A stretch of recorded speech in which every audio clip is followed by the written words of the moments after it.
अद्य सोमवासरः अथवा इन्दुवासरः चैत्र कृष्ण द्वादशी दिनांक 17 एप्रिल 2023। चरक चिकित्सा स्थान अध्याय 1 पाद 4 आहार आचार रसायन। शंखं चक्रं जलौकान्दततमृतघटं चारुदोर्भिश्चतुर्भिः सूक्ष्मस्वच्छातिरुद्यांशुकपरिविलसन् मौलिमम्भोजनेत्रं कालाम्भोदोज्ज्वलाङ्गं कटितटविलसच्चारुपीताम्बराढ्यं वन्दे धन्वन्तरिं तं निखिलगदवनप्रौढदावाग्निलीलम् प्रौढदावाग्निलीलम् ब्रह्मणो हि समारब्धामात्रेयाद्येषु पूजिताम् अस्मदाचार्यपर्यन्तां वन्दे गुरुपरम्पराम् आयुर्वेदरतं वन्दे माधवाख्यं महागुरुम् आयुर्वेदामृतं सर्वं शिष्येभ्यो यः प्रदत्तवान् द्रष्टाज्ञानी दृष्टकर्मा कृतकर्मा तथैव च अध्यापको विषक्श्रेष्ठो महान् संशोधक तथा गुणैरेतैः समुदितैः यत्कार्यं प्रतनोदितः समृद्ध्यर्थं हि कार्यस्य वयं नु प्रयतामहे सरस्वत्यै नमो यस्याः प्रसादात् पुण्यकर्मभिः बुद्धिदर्पणसङ्क्रान्तं जगदध्यक्षमीक्षते आत्रेयं प्रथमं वन्दे आयुर्वेदजगद्गुरुम् आयुर्वेदामृतं सर्वं गृहीत्वा हि सुरेश्वरात् अग्निवेशादिकेभ्यो यत् प्रयच्छत्मुनि सत्तमः प्रथमं तन्त्रकर्तारम् अग्निवेशं नमाम्यहम्।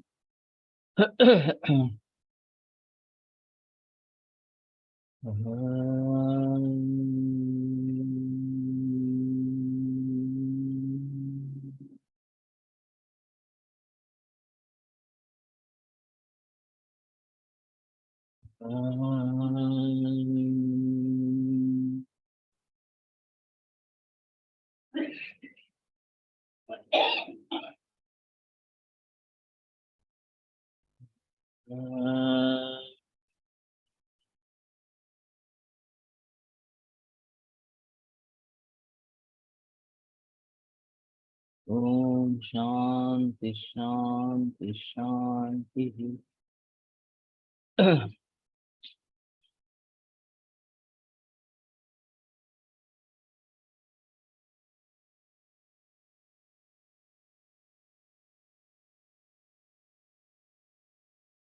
सत्यवादिनम् अक्रोधं निवृत्तं मध्यमैथुनात् अहिंसकम् अनायासं प्रशांतं प्रियवादिनम् जपशौचपरं धीरं दान नित्यं तपस्विनम्। तो हम दान नित्य पर बहस कर रहे थे और दृढ़ श्रृंखला दान श्रृंखला और दान, ये मैंने 3 गतिविधियां बताई थी। और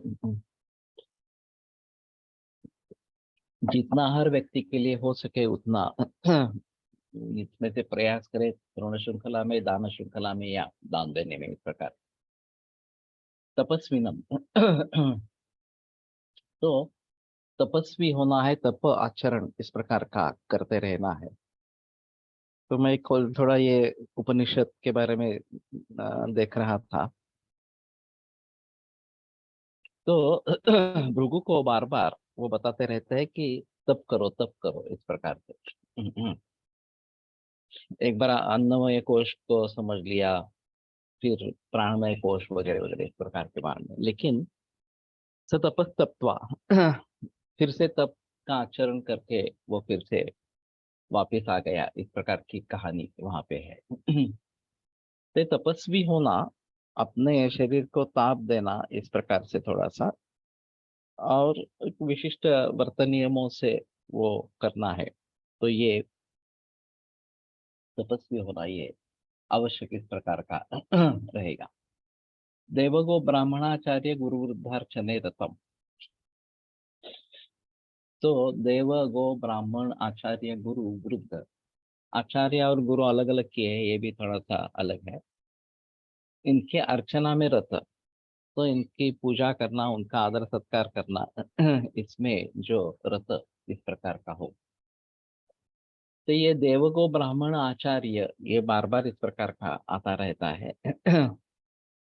और संग्रह में एक अच्छा श्लोक आया है कि अर्थबंधु वयोविद्या वृत्ति पूजा यथोत्तरम। जिसके पास हमसे ज्यादा संपत्ति है, अर्थवान है, वो सबसे कनिष्ठ इस प्रकार का पूजनीय है। उससे भी बांधव जो है वो ज्यादा पूजनीय है। फिर जो उम्र में हम हमसे ज्यादा है, वो उससे भी ज्यादा इस प्रकार के पूजनीय है। बंधु वयो विद्या, जिसकी विद्या अच्छी है हमसे, वो उससे भी ज्यादा पूजनीय है। और वृत्त यानी कि आचरण, ये जिसका सबसे अच्छा है, हमसे अच्छा है, वो सबसे ज्यादा पूजनीय है। तो आचरण ही श्रेष्ठ है इस प्रकार से।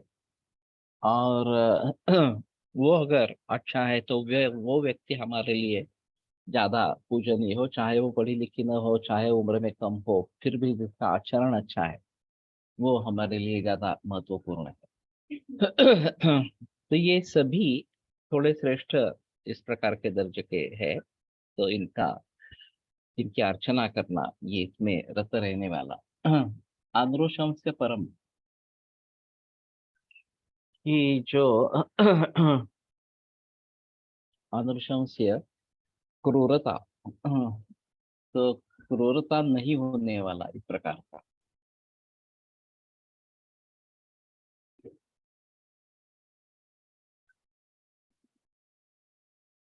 इसका अर्थ एक बार देखना पड़ेगा। हम्म, अनुशंस्य, ये एकदम एक बार निर्वाण लेव कोश में देखो। और कुछ मीनिंग है क्या इस प्रकार के।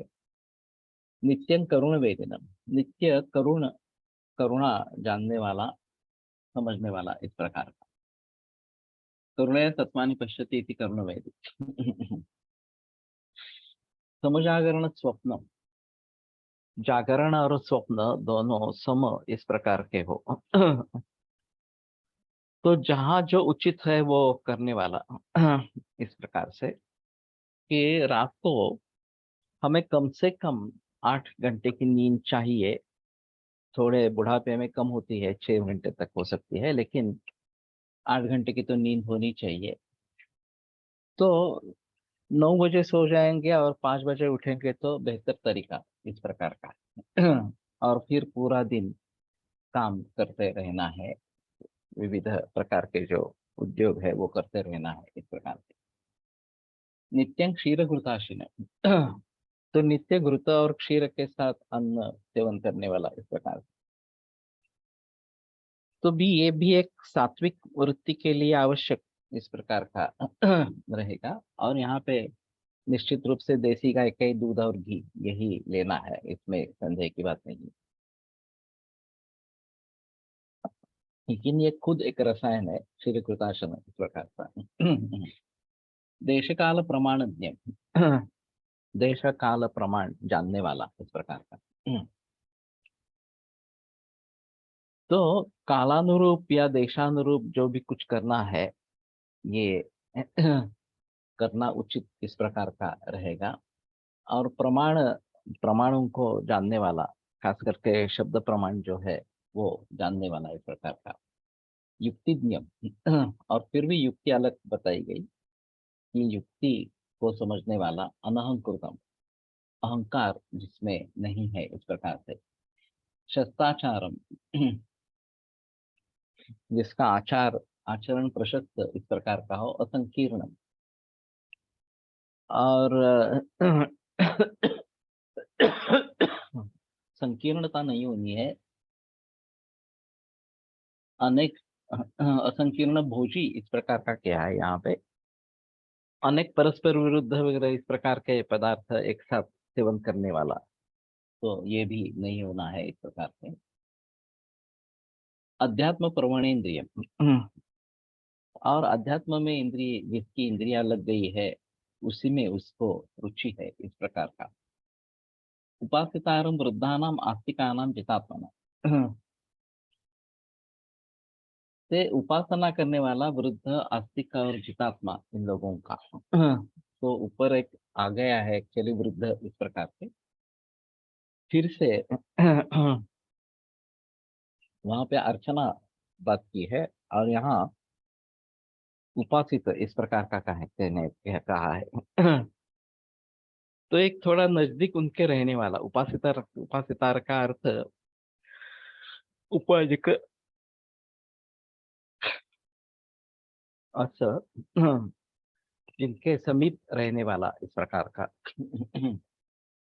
और आस्तिक और जितात्मा इन लोगों के साथ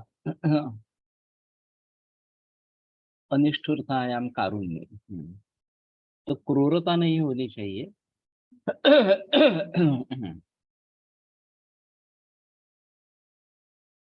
तो कारुण्य होना चाहिए। नित्यम करुण वेदनम ये तो बताया है, तो क्रूरता इस प्रकार की नहीं होनी चाहिए।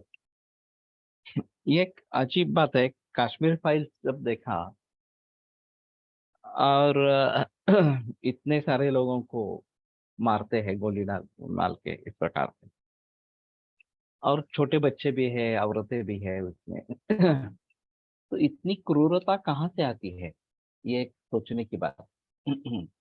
शौर्य और क्रौर्य यो एक ही सिक्के के दो बाजू इस प्रकार के हैं। अच्छे काम के लिए किया जाएगा वो शौर्य कहा जाएगा, और बुरे काम के लिए किया जाएगा वो क्रौर्य कहा जाएगा। लेकिन इस प्रकार से क्रूरता ये कहाँ से आती है? ये एक बात सोचने की इस प्रकार की है।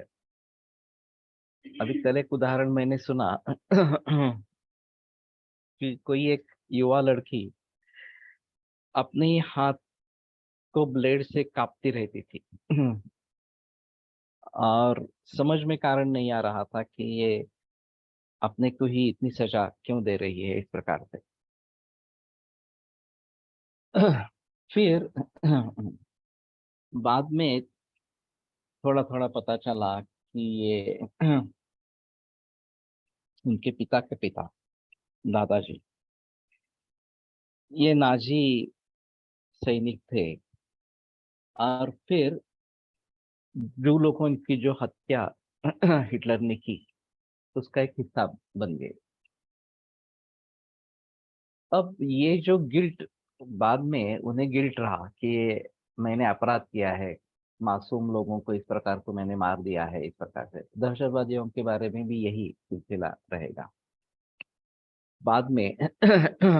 उन्हें पछतावा हो ना हो ये अलग बात है, लेकिन उनकी आगे आगे वाली पीढ़ी में इस प्रकार की कुछ बात हो सकती है। तो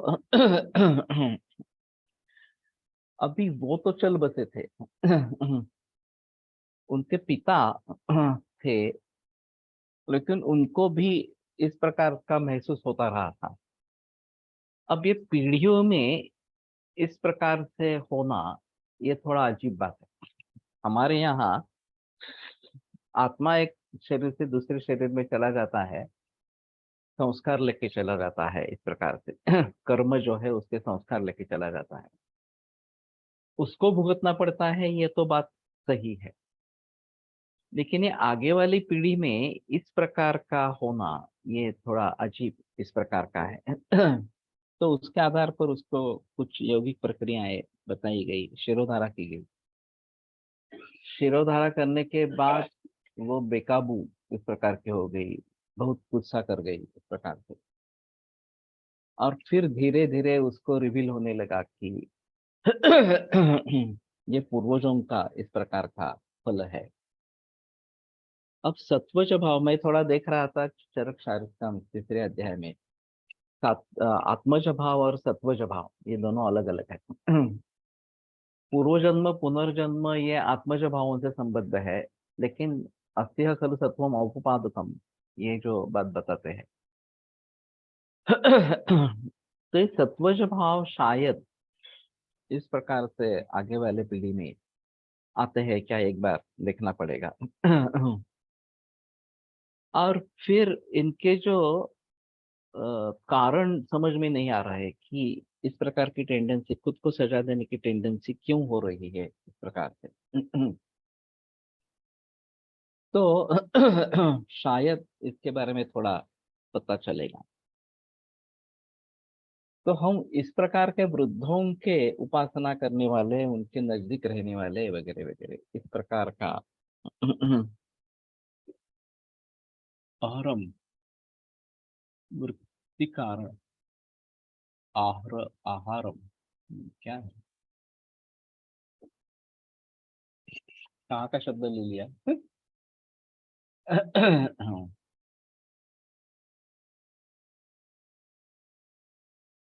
कुत- कुत्र कुत्र्याच्या क्या अगली पीढ़ी भुगती है, ऐसा रेफरेंस है क्या? कुकृत्य कुकृत्य क्या अगली पीढ़ी भुगतती रहती है, ऐसा रेफरेंस है क्या? ये रेफरेंस तो मिलना मुश्किल है इस प्रकार का। लेकिन प्रवर अवर कुल जन्म वगैरह वगैरह इस प्रकार की बातें कही गई है जो आत्मा से रिलेटेड है वास्तव में। लेकिन हमारे ही पूर्व कर्मों का फल हमें दैव के रूप में भुगतना पड़ता है, चाहे अच्छा हो चाहे बुरा हो, इस प्रकार का। लेकिन ये जो क्रूरता है वो शायद उनके शुक्र में चली गई है, उनके रक्त में चली गई है, इस प्रकार की स्थिति हो सकती है। अब शुक्र शोणित संयोग से अगली पीढ़ी जो निर्माण होगी उसमें ये इम्प्रेशंस आती है क्या, ये देखना चाहिए इस प्रकार।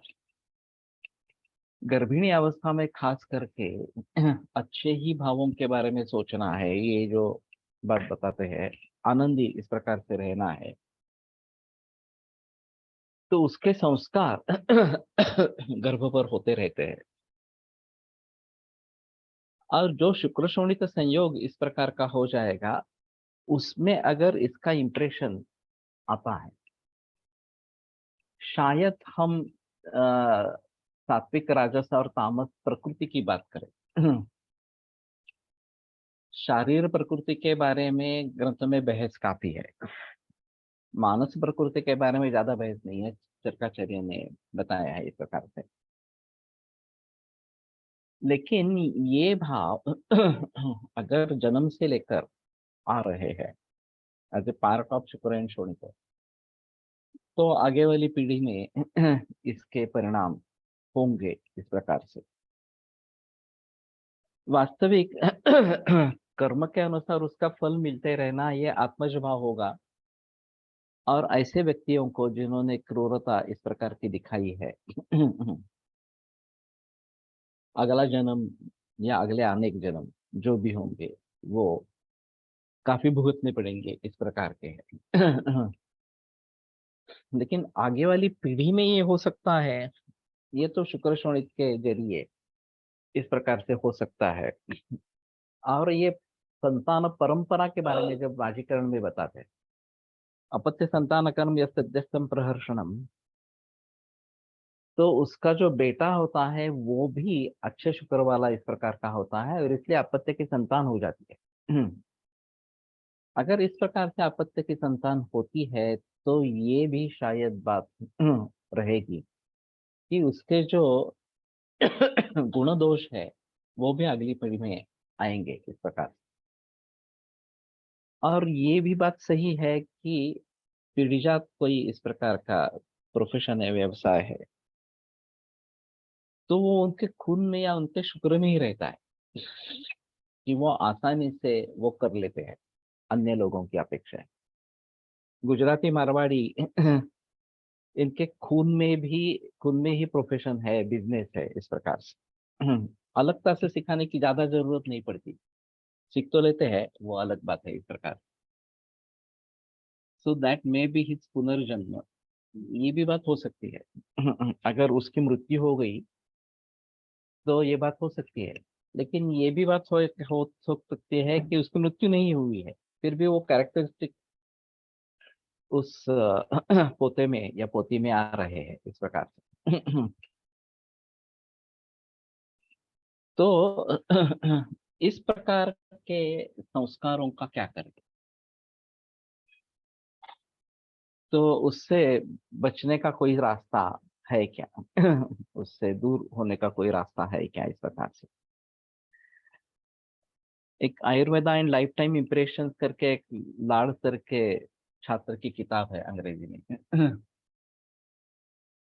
और उसका कहना था कि जो भी साइकोलॉजिकल इम्पैक्ट इस प्रकार के होते हैं उसका एक बुरा परिणाम शरीर पर रहता है, सेक्सुअल अब्यूज वगैरह इस प्रकार के बारे में।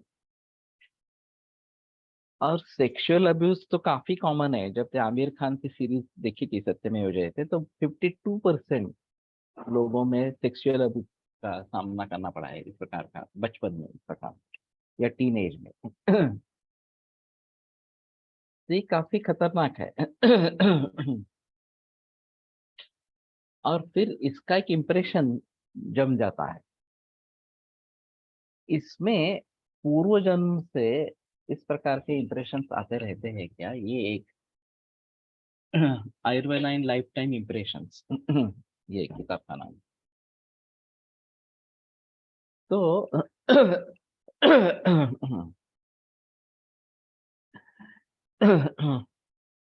जो भी इस प्रकार की भावनाएं, भीति, क्रोध, दुख वगैरह वगैरह, जिसका अभी पता नहीं चल रहा कि क्यों है इस प्रकार के, वो एक आनुवंशिकता से आए हैं या फिर हमारे ही पूर्व कर्म का फल इस प्रकार का। Ayurveda and life time impression, इन नहीं, एंड इस प्रकार। तो उनका कहना था कि एक कला में इस प्रकार के इम्प्रेशंस हो जाते हैं, ये थोड़ा देखना पड़ेगा।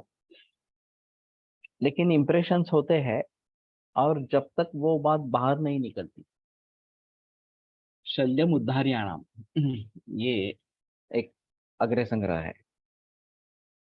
अब शल्य जो है, कायिक शल्य तो हम देख सकते हैं, लेकिन मानसिक शल्य इस प्रकार का और पीढ़ियों के द्वारा होने वाला, ये काफी खतरनाक है। तो वो पहले तो मालूम पड़ना चाहिए कि इस प्रकार का कुछ शल्य उसमें आ रहा है, उस पीढ़ी में आ रहा है इस प्रकार से। और फिर उसको महसूस करना कि ये शल्य है, और फिर उसको निकाल देना। ये यौगिक प्रक्रिया के द्वारा हो सकता है, षटक्रिया जो है उसके द्वारा हो सकता है, इसका निसार का कहना था।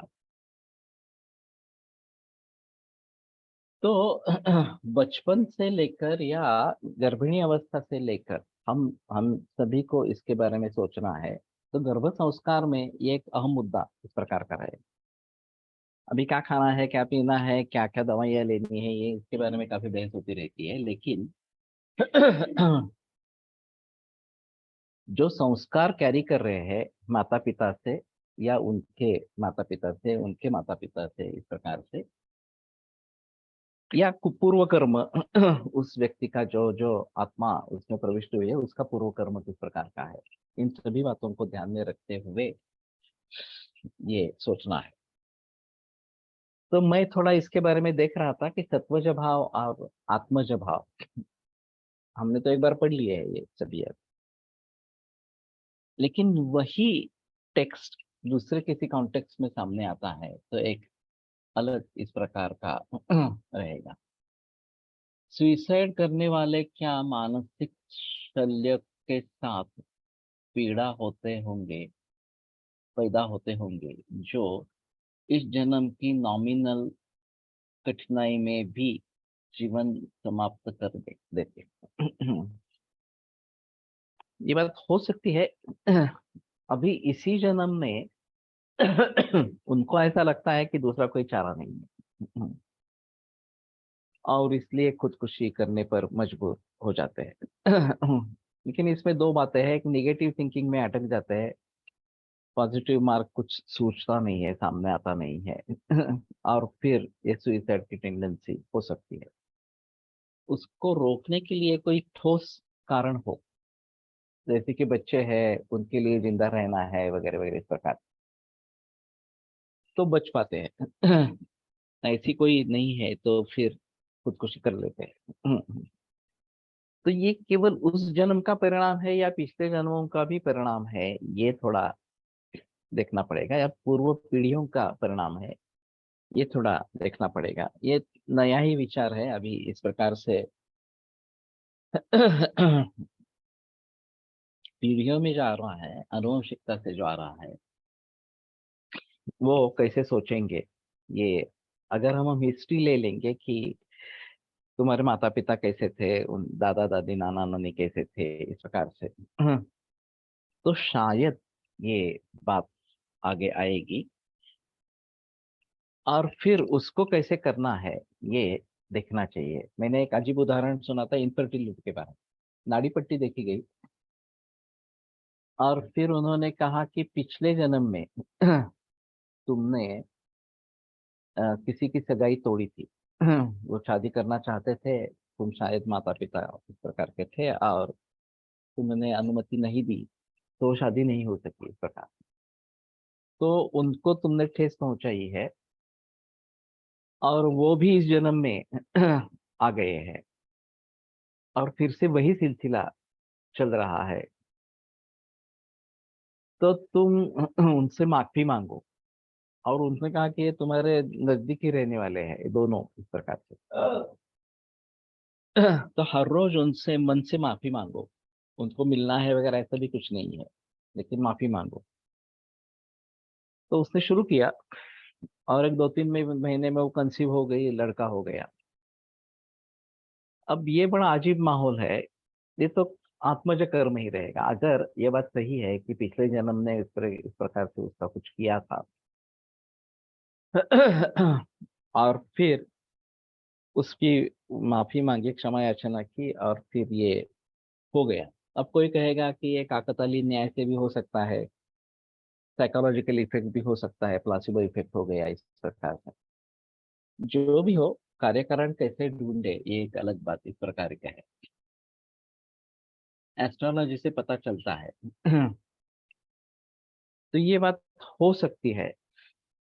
लेकिन अभी ये जो बात कही गई, ये काफी गंभीर इस प्रकार के कि पीढ़ियों में आते रहते हैं। अब गुनहगारी के बारे में एक माना जाता है कि बच्चा जब बच्चा होता है, 5 बरस तक का बच्चा, ये किसी भी हालत में गुनहगारी नहीं कर सकता। चाहे वो हाथ में पिस्तौल लेके कह रहा है कि मैं इसको मार रहा हूँ, तो भी उसको पिस्तौल क्या है, मारना क्या है,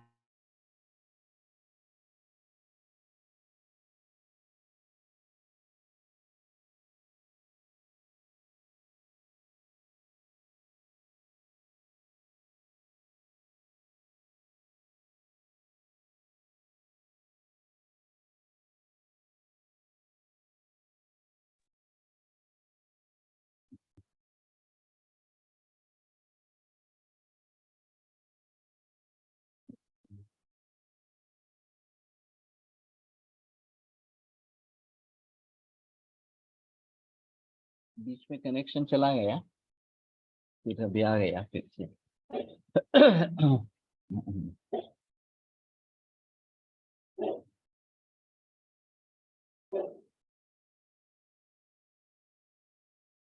चंद्रमा पीड़ित हो और मंगल का संबंध हो तो सुइसाइड के ख्याल आते हैं। साथ में थर्ड हाउस से रिलेट हो तो सुइसाइड करते हैं। तुम रेगुलर ज्योतिष करते हो क्या? शिशु तिवारी।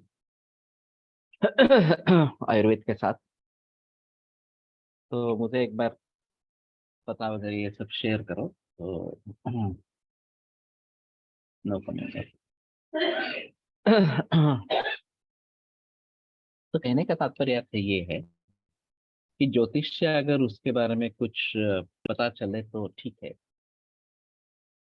कल एक नॉन, तो लड़की ने सुसाइड कर लिया। इसके घर वालों का समझना कि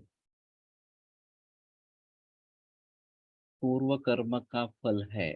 बहुत मुश्किल है सर, स्पिरिचुअल बुक्स पढ़े बगैर गुरु की कृपा जिन पर हो उनको काउंसिल करना एक आम आदमी के लिए बहुत मुश्किल है।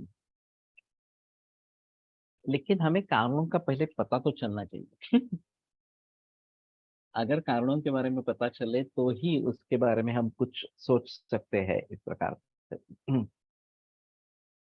तो ये जो आत्मज भाव सत्वज भाव इस प्रकार के है, उनके बारे में एक बार फिर से गहराई में जाकर थोड़ा सोचना पड़ेगा और पीढ़ियों के इतिहास में जाकर थोड़ा सा झांकना पड़ेगा कि इस प्रकार का कोई गिल्ट पीढ़ियों से चलता आ रहा है क्या इस प्रकार।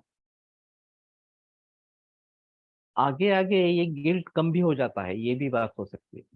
जैसे रिश्वत देना एक गिल्ट की बात होती है, लेकिन पुराने जमाने में ये बहुत ही बुरा माना जाता था। उसके अगली पीढ़ी में वो थोड़ा सा कम हो गया, उसकी अगली पीढ़ी में लोग मानते नहीं है कि हाँ ये अपराधी भावना है इस प्रकार के। जैसे मैंने ये बुजुर्ग वैद्यों के रजस्वला संपर्क के बारे में बात की थी। दादा हरडीकर जी हमारे वैद्य गुरु फणसलकर जी, इनका अगर इस प्रकार से रजस्वला को स्पर्श हो जाता तो उनको बहुत ही पीड़ा होती थी। और हरडीकर जी दवाखाना बंद कर देते थे और सभी सचेत स्नान खुद तो करते थे और लोगों के बारे में भी ये वहां पे जो भी कपड़े वगैरह है जिनको स्पर्श हुआ है उन सभी को धो लेते थे। आगे वाली पीढ़ी में इसका इतना परिणाम नहीं रहता है।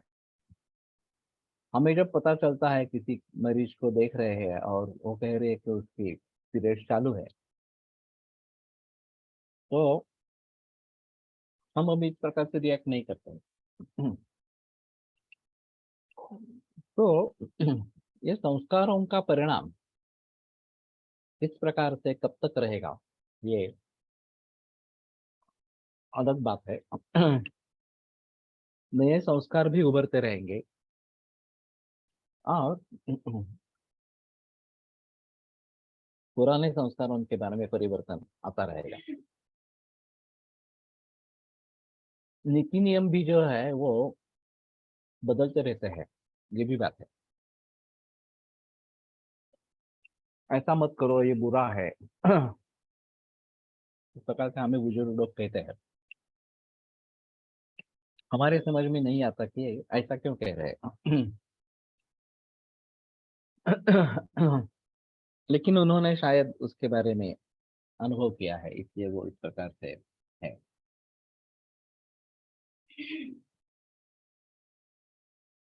पानी तक नहीं देना। इस प्रकार।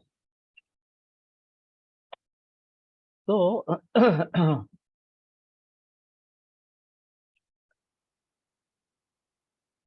इस प्रकार के संस्कार काफी मात्रा में रहते हैं।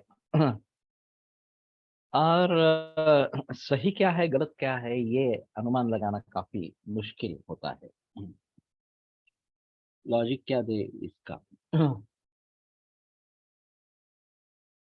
आदि दैविक एस्पेक्ट हमें मालूम नहीं है इसके बारे में। लेकिन शायद ब्रह्मचर्य का पालन हो इसलिए किसी को भी छूना ही नहीं है, इस प्रकार की स्थिति रहेगी। लेकिन उसका अतिरिक्त इस प्रकार का हो गया। अगर बच्चों को साथ में लेना है तो भी कपड़े निकाल के बच्चों को लेती थी इस प्रकार से रजस्वला अवस्था में। तो बच्चे छोटे हैं तो ठीक है, कपड़े निकाल के ले सकते हैं इस प्रकार।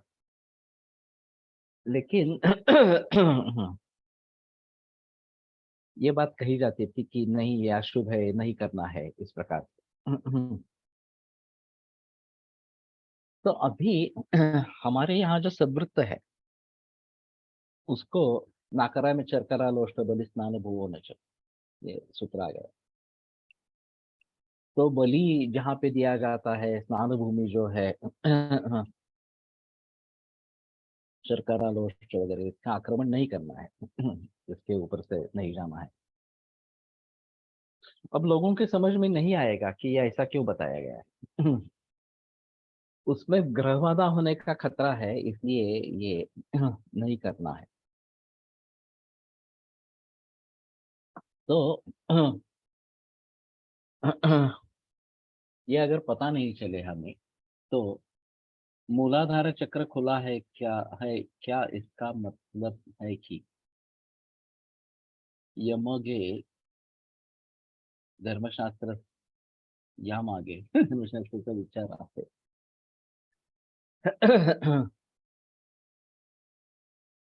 धर्म क्या है, ये भी एक बड़ी अजीब चीज है। और उसका अर्थ किस प्रकार से लगाया जाता है, ये भी एक अलग चीज है। अभी जिहाद की संकल्पना, काफिरों को मारने की संकल्पना, मूर्ति का भंजन करने की संकल्पना, ये धर्म के आधार पर है, इस प्रकार के बता रहे हैं। और वास्तव में वो नहीं है धर्म, बताया नहीं गया इस प्रकार से, वैसा इसका इंटरप्रिटेशन इस प्रकार से किया गया। और लोग उसमें बह गए इस प्रकार से। तो वास्तव में मानवता यही एक धर्म होना चाहिए। या फिर केवल मानवता ही नहीं, सभी जीवों के बारे में इस प्रकार की अनुकंपा हो, ये बात होनी चाहिए। और फिर ये जो धर्म के नाम पे झगड़े इस प्रकार के हो रहे हैं, उससे छुटकारा मिलेगा। इसमें द्वेष की भावना बढ़ने लगती है, और वो दोनों के लिए खतरनाक है, अच्छी नहीं है, बुरी भावना है। तो ये सभी निगेटिविटी के सोच है। उसमें से हमें पॉजिटिविटी में जाना है, ये सबसे अहम इस प्रकार का मुद्दा रहेगा। तो इस दृष्टि से हमारे सदवृत्त को देखेंगे, तो शायद अलग अलग बातें सामने आएगी।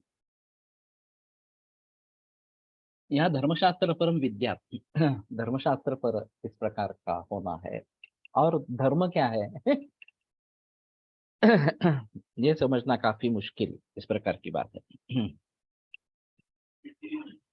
द्रौपदी वस्त्रण जब हो रहा था,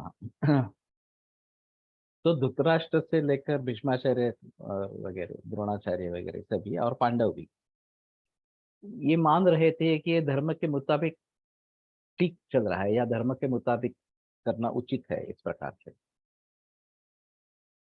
जो वास्तव में नहीं था।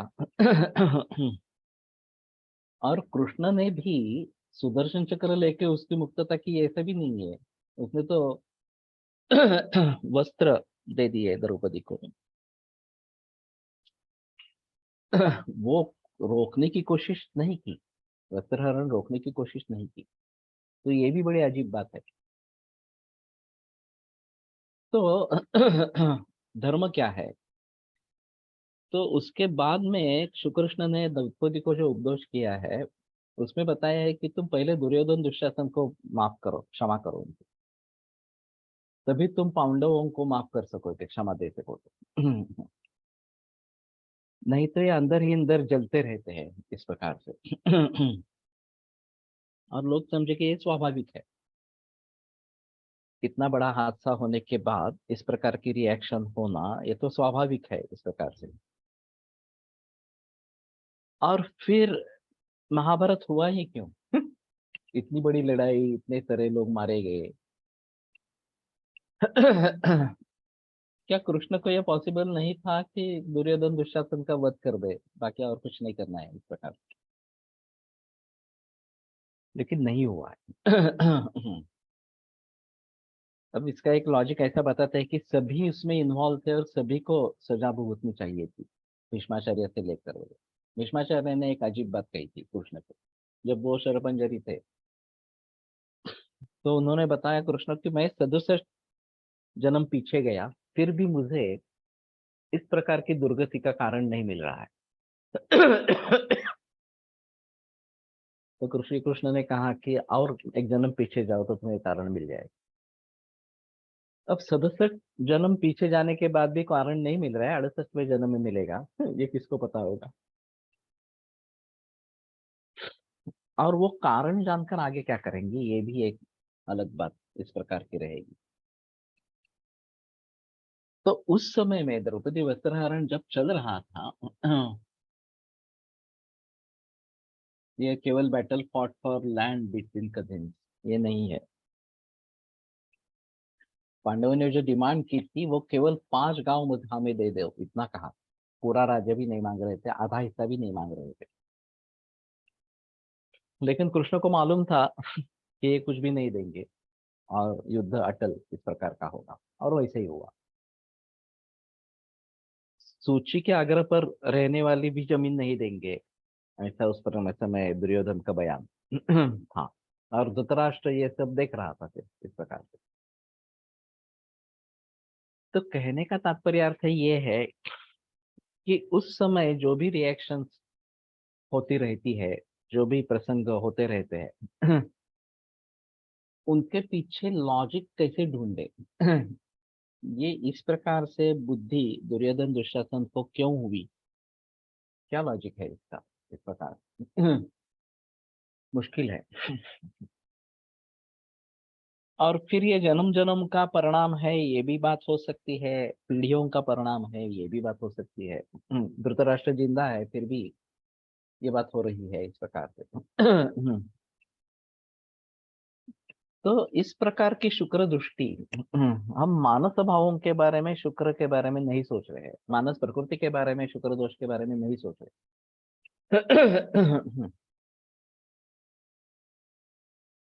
तो ये अगर हम समझ पाएंगे तो शायद कुछ बात बनेगी। किस कर्म का कब और क्या विपाक होगा ये हम नहीं जान सकते।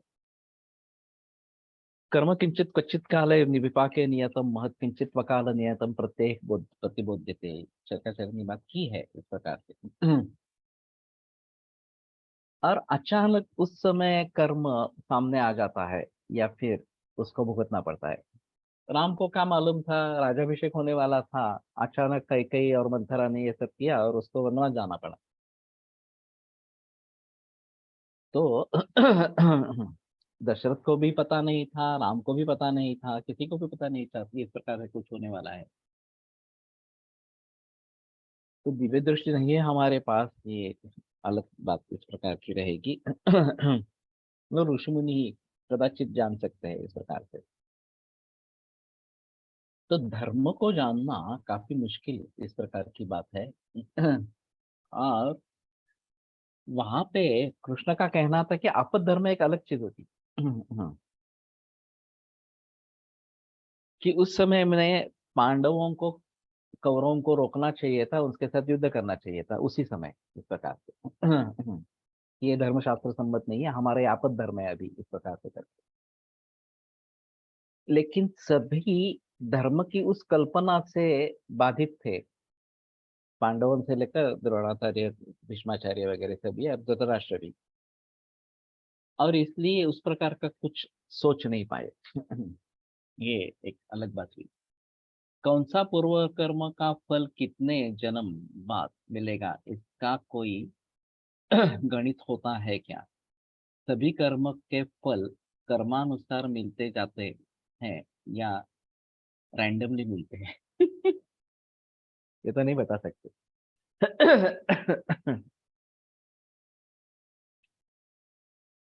कर्म का फल अच्छा भी हो सकता है, बुरा भी हो सकता है। कदाचित अचानक हमें मदद मिल जाती है और फिर हम उस परिस्थिति से बाहर निकलते हैं, ये भी बात होती है। और कदाचित अचानक आपत्ति आ जाती है और वो भुगतनी पड़ती है, ये भी बात होती है इस प्रकार से। तो कर्म जानना काफी मुश्किल इस प्रकार की बात है। और इस प्रकार से पूर्व जन्म, पूर्व पीढ़ियों के कर्म वगैरह वगैरह, ये तो और थोड़ी मुश्किल इस प्रकार का, हमें ज्यादा से ज्यादा इस जन्म में क्या है ये इसके बारे में सोच सकते हैं। लेकिन आयुष की व्याख्या में जो बताते हैं, शरीर सत्वात्म संयोगोधारी जीवितम नित्यगश्चानुबंधश्च, ये अनुबंध पर्याय शब्द है आयुष का। उसके दो तरीके के अर्थ लिए जाते हैं। इसी जन्म का अनुबंध, बचपन, तारुण्य, प्रौढ़ावस्था, युवा, वार्धक्यावस्था वगैरह वगैरह, इसमें भी अनुबंध है। वही हम है जो हम बचपन में थे, वही हम जो है जो युवा अवस्था में थे। तो इसकी श्रृंखला चलती आ रही है। और दूसरा एक अनुबंध का अर्थ लिया जाता है कि अनेक जन्मों का अनुबंध, उसकी भी एक श्रृंखला है। इसके पहले ये जन्म हुआ, उसके पहले ये जन्म हुआ, उसके पहले ये जन्म हुआ, इस प्रकार का अनुबंध चालू है इस प्रकार। तो उसको कैसे समझेंगे? इस जन्म में तो समझ पाएंगे, लेकिन उसको कैसे समझेंगे ये बड़े अजीब इस प्रकार की बात है। कर्म विपाक सिद्धांत ऐसा क्यों कहते हैं? किया क्या, किया ये कालांतर में फलित होगा, क्या ये कालांतर में फलित होगा, ये अभिप्रेत है या कुछ और? ये जो निष्काम कर्म के बारे में बताते हैं कृष्ण जी, तो काम्य ये जो कर्म होते हैं वो किसी अपेक्षा से किए जाते हैं। अपेक्षा अच्छी भी हो सकती है, बुरी भी हो सकती है। शत्रु का कल्याण हो, शत्रु का नुकसान हो, ये भी काम्य कर्म है। और हमारी उन्नति हो, ये भी एक काम्य कर्म इस प्रकार का है। जैन फिलोसॉफी में 4 कर्म ग्रंथ है, उसके आधार पर सोच सकते हैं। ठीक है। अगर उसमें से कुछ जानकारी मिलती है, हमारे यहाँ काफी लोग जैन है, तो वो उसके बारे में सोचे कि इस प्रकार से कुछ पता लग जाता है क्या। वैसे भृगु संहिता वगैरह जो है उसमें जो लॉजिक इस प्रकार का बताया है, इस समय इतने इतने समय 24 मिनटों में बदलता रहता है, सभी ग्रह स्थिति बदलती रहती है। तो पूरे दिन के इस प्रकार के 24-24 मिनटों में क्या क्या स्थिति रहती है, उसके अनुसार क्या क्या होगा। उसमें काफी बातें इस प्रकार की पुराने जन्म की है, कि पुराने जन्म में तुमने ऐसा ऐसा किया था और इसलिए तुम्हें ये भुगतना पड़ रहा है, इसके लिए ये दान करो वगैरह वगैरह, इस प्रकार की बातें भृगु संहिता में लिखी गई है। तो इन सभी के बारे में थोड़ा अलगता से सोचे, तो ये सब करने वाला जो है वो नित्य रसायन, गुण ही रहता ही समुदित ही प्रयुक्त यो रसायनम रसायन गुणान सर्वान यथोक्तांत समझ। इन सभी गुणों से युक्त जो रसायन का सेवन करता है, वो यथोक्त जो सभी रसायन गुण है प्राप्त कर लेता है। वो उसको मिल जाते हैं इस प्रकार से। यथा स्थूल मनिर्वाह्य दोषान शारीर मानसान रसायन गुणेर जंतुर युज्यते न कदाचित। तो शारीर और मानस, इन प्रकार के दोषों को यथा स्थूल, उनका निर्वाहन करके, उनका उनको दूर करके इस प्रकार से फिर रसायन गुण उनको प्राप्त हो सकते हैं, बगैर इनके रसायन गुण प्राप्त नहीं होते। तो पंचकर्म से शरीर की शुद्धि तो बताई जाती है, लेकिन मानस दोषों को कैसे दूर किया जाए, ये एक अलग इस प्रकार का रहेगा। पंचकर्म से इसमें भी परिवर्तन आता है, ये भी बात होती है। खास करके अभी जो सिजोफ्रेनिया के पेशेंट्स है, वो शुरू में हमारे पास आते हैं और हम पंचकर्म करवाते हैं, तो अच्छे रिजल्ट मिलते हैं। वैसे उन्माद में एक सान्निपातिक उन्माद और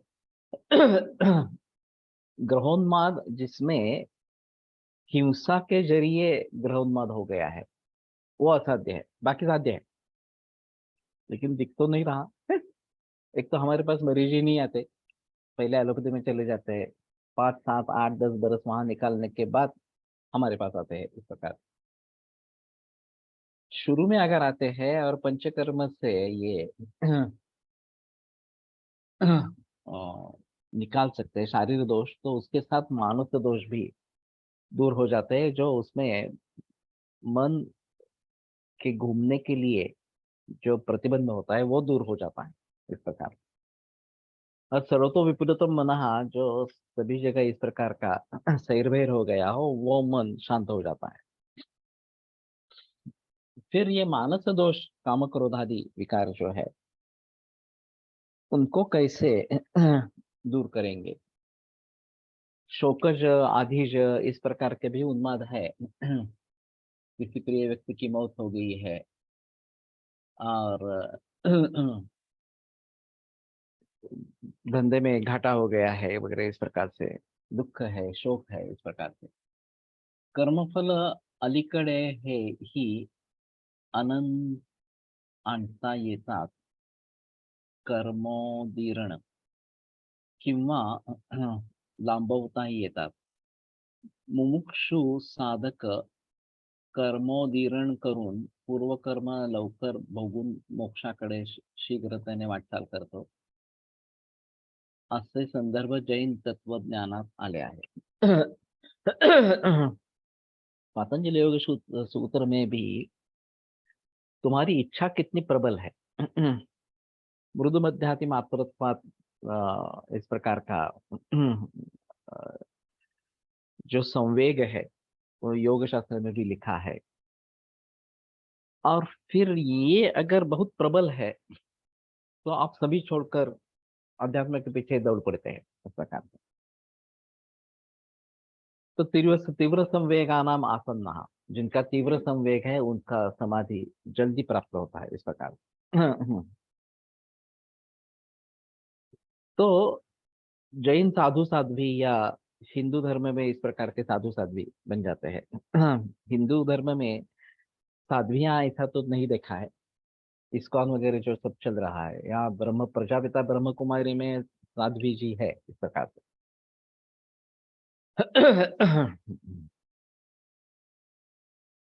तो एक तप आचरण है ब्रह्मचर्य का उसमें, और फिर तप आचरण से ये भाव नष्ट होने लगते हैं, इस प्रकार की चीज रहेगी। तो मानस दोषों को दूर करने के लिए इस प्रकार का तप करना है, ये एक बात इस प्रकार की हो सकती है। और फिर वो जल्दी या देरी से या अगले जन्म में करेंगे, ऐसा भी होता है। इस जन्म में भुगतना काफी हो गया, अब यहाँ से मुक्ति हो जाएगी, लेकिन अगला जन्म लेना पड़ेगा, तो फिर उसमें ये सभी बातें फिर से आएगी। लेकिन फिर सौम्य रहेगी, क्योंकि काफी तुम अभी भुगत चुके हो, तो आगे वाले जन्म में शायद उतना नहीं झेलना पड़ेगा। जो मैंने जर्मन के बच्चे की बात कही थी, 4 बरस का लड़का, जन्म से कैंसर था वगैरह वगैरह इस प्रकार से। उसको माँ को गर्भावस्था में स्ट्रेस था, हेवी स्मोकिंग किया, 30 सिगरेट से डे, इस प्रकार से, और बच्चा इस प्रकार का निर्माण हुआ, कैंसर से साथ निर्माण हुआ इस प्रकार।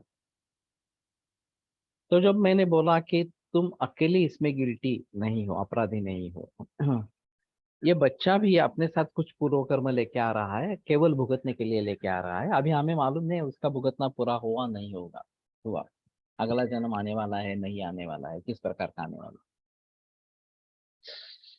लेकिन इस प्रकार का आत्मा, इस प्रकार की आत्मा हमें नहीं बुलानी है। तो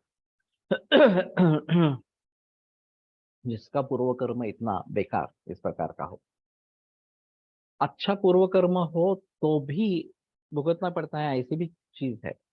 जिजाऊ ने शिवाजी महाराज को जन्म देते समय जो संकल्पनाएं मन में की थी, स्वातंत्र की वगैरह इस प्रकार की, उसके लिए शिवाजी महाराज को काफी तकलीफों का सामना करना पड़ा।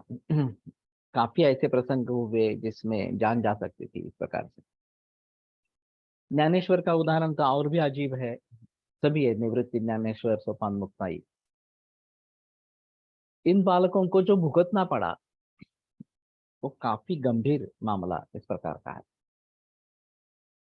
फिर भी ये उनके पूर्व कर्म का फल था। और इस जन्म में ज्ञानेश्वर ने तो मुक्ति पाई इस प्रकार से, संजीवन समाधि इस प्रकार की ले ली। लेकिन इस जन्म में उन्होंने जो भी कुछ किया उसके आधार पर उन्हें आइदर मुक्ति होगी, नहीं तो अगला जन्म अच्छा होगा ये सब भुगतने के बाद, ये बात हो सकती है इस प्रकार से। तो एक काफी गहना कर्मणो गति, एक सुभाषित है कि कर्म की गति गहन है, जानना बहुत मुश्किल इस प्रकार का होता है। योगा ही आज प्रकर्षाथा उदरा रोग निबर्हणः मन शरीर शुद्धानाम सिद्ध्यंति प्रयतात्मा। ते जरा और वार्धक्य और रोग को दूर करने वाले इस प्रकार के जो योग आयु प्रकर्ष के लिए बताए जाते हैं, वो मनुष्य शरीर शुद्धानाम सर्व सिद्ध्यंति प्रयतात्मा, जिनका शरीर और मन दोनों शुद्ध हो गए हैं और प्रयतात्मा जो है, जिनका इंद्रियों पर अच्छा काबू है, उनमें ही सिद्ध होते हैं। तो शरीर शुद्धि तो हम समझ सकते हैं पंचकर्म के द्वारा शरीर शुद्धि इस प्रकार की हो जाएगी। मन शुद्धि कैसे करें?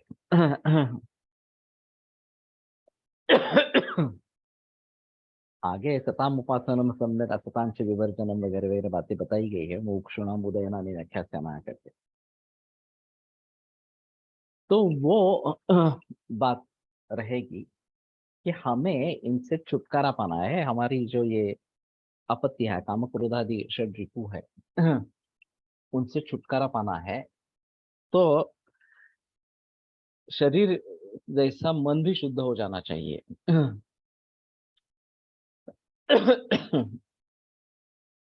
तो ये बड़ी जटिल प्रक्रिया इस प्रकार की है। मैं जो अभी बता रहा हूँ कि नासा और मुख ये दो ही मुख्य द्वार है अंत प्रवेश के लिए। अन्न और पानी मुख से जा रहा है, हवा नासा से जा रही है। और शरीर में जो भी कुछ होना है, स्वास्थ्य बना रहना है, स्वास्थ्य बिगड़ना है, रोग निर्माण होना है, जो भी है वो सभी इन्हीं दो द्वारों के जरिए हो रहा है।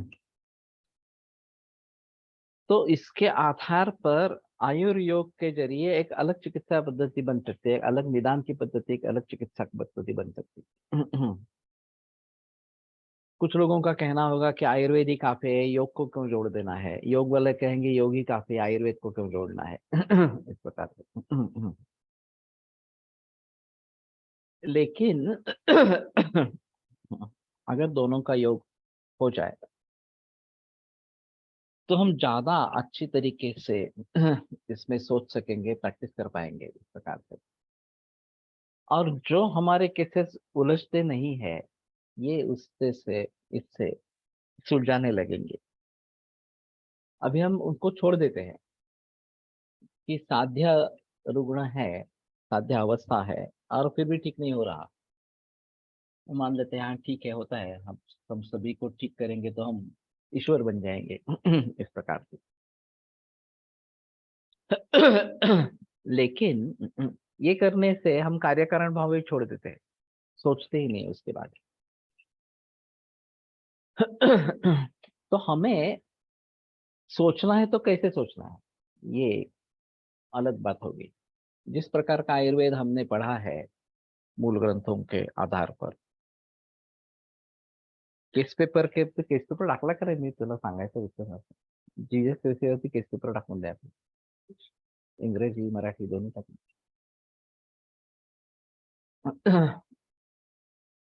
तो इसमें फिजिकल लेवल पर और कुछ हद तक मानसिक लेवल पर हम सोच लेते हैं, लेकिन फिर भी अधूरापन रहता है।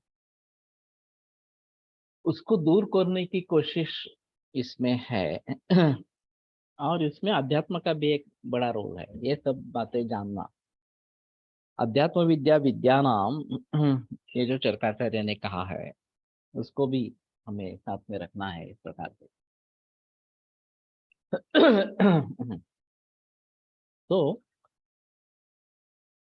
सभी के बारे में, मनुष्य शुद्धि के बारे में क्या करना है ये सोचना जरूरी इस प्रकार का रहेगा। शायद उसके बारे में कल बहस करेंगे। तदेतन्न भवेद्वाच्यं सर्वमेव हतात्मसु अरुषेभ्यो द्विजातिभ्यः शुश्रूषा येषु नास्ति। ये बताना ही नहीं है, हतात्मा जो है, जिनका नियंत्रण नहीं है, जिनको कोई वेदना वगैरह इस प्रकार की नहीं है, और अद्विजातिभ्यः, ब्राह्मणों को छोड़कर ये बताना नहीं है, शुश्रूषा येषु नास्ति च। और जिनको सुनने की इच्छा नहीं है, उनको भी नहीं बताना है। धर्मशास्त्रों में अमावस्या, पूर्णिमा आदि कई तिथियों और त्योहारों में संभोग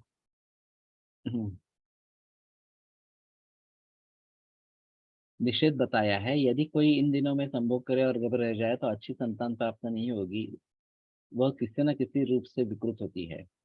जप और तप से मन की शुद्धि होती है।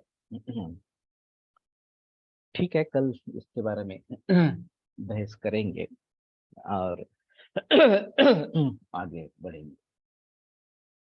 आयुर्वेद प्रकांडो निगदित इह हि शल्यतंत्र प्रधानः शिष्येभ्यः शाश्वतोऽयं निखिल जन कृपा व्याप्त चित्तेन येन आयुर्वेदस्य वाञ्छन् पुनरपि भुवने ताञ्च सुष्ठु प्रतिष्ठां श्रेष्ठं धन्वन्तरिं तं प्रणमति च सदा वैद्यवर्गो हि नूनम् वैद्यवर्गो हि नूनम्।